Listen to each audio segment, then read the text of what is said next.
April 29, 1945. A cold, sunny Sunday afternoon slices through the Bavarian countryside, 10 miles northwest of Munich.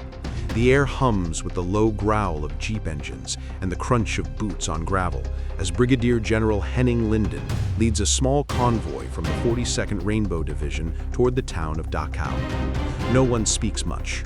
The men, battle-worn GIs from the 222nd Infantry Regiment, grip their M1 Garands tighter, scanning the tree lines for any sign of the crumbling Wehrmacht. But something's off. A foul, acrid stench creeps in on the wind, thick and unrelenting, like charred flesh mixed with rot. Private Richard Morowitz, a scout in the intelligence and reconnaissance platoon, wrinkles his nose. "What the hell is that?" he mutters to Sergeant Olin Hawkins beside him.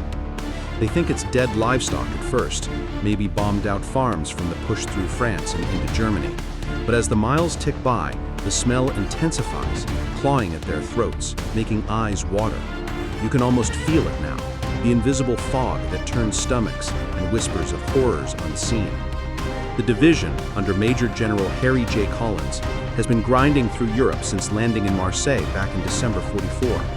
These are National Guardsmen from across America, farm boys from Iowa, factory workers from New York, transformed into a rainbow of resolve after Nordwind's bloody winter clashes. They've seen death, frozen foxholes in the Vosges Mountains, shredded bodies in Würzburg's rubble. But nothing prepares them for this. Lieutenant Colonel Don Downard, commanding the 2nd Battalion, radios ahead from his command vehicle. "Eyes sharp, boys. Intel says there's some kind of prison camp up here. Could be SS holdouts." The men nod, but tension coils like a spring. Rumors have swirled, Nazi atrocities, whispers from liberated POWs, but it's all abstract, like ghost stories around a campfire. Until now. As the convoy crests a gentle hill, the railroad tracks come into view, snaking toward the town's edge. And there it is, the death train. 40 boxcars, abandoned on the siding, doors ajar like gaping wounds. Morowitz's platoon halts, weapons up.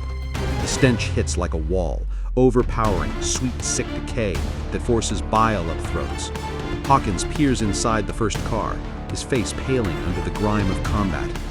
Bodies, hundreds of them, stacked haphazardly, emaciated limbs tangled in frozen agony, skeletal figures in striped rags, eyes sunken into skulls, mouths agape in silent screams.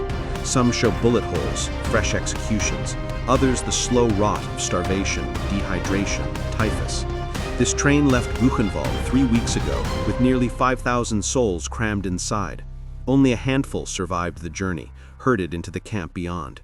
The dead number over 2,000 here alone. Twisted mounds of humanity, skin stretched taut over bones like parchment on drums. The GIs freeze.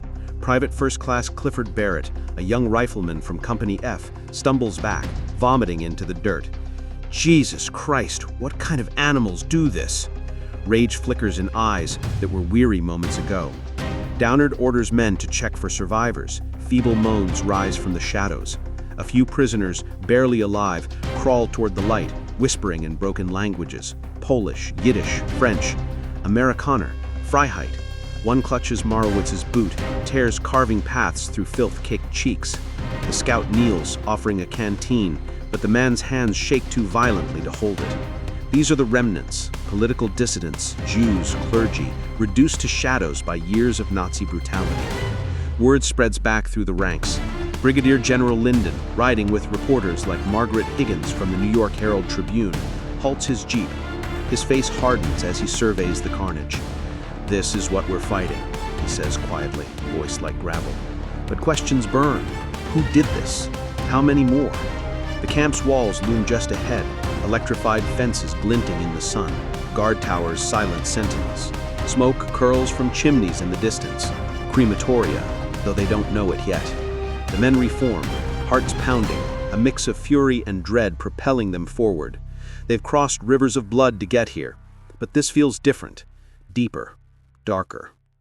As the first squads approach the main gate, a white flag flutters. 3 figures emerge, 2 SS officers and a Swiss Red Cross representative. Surrender or trap? The air crackles with anticipation, fingers hovering on triggers.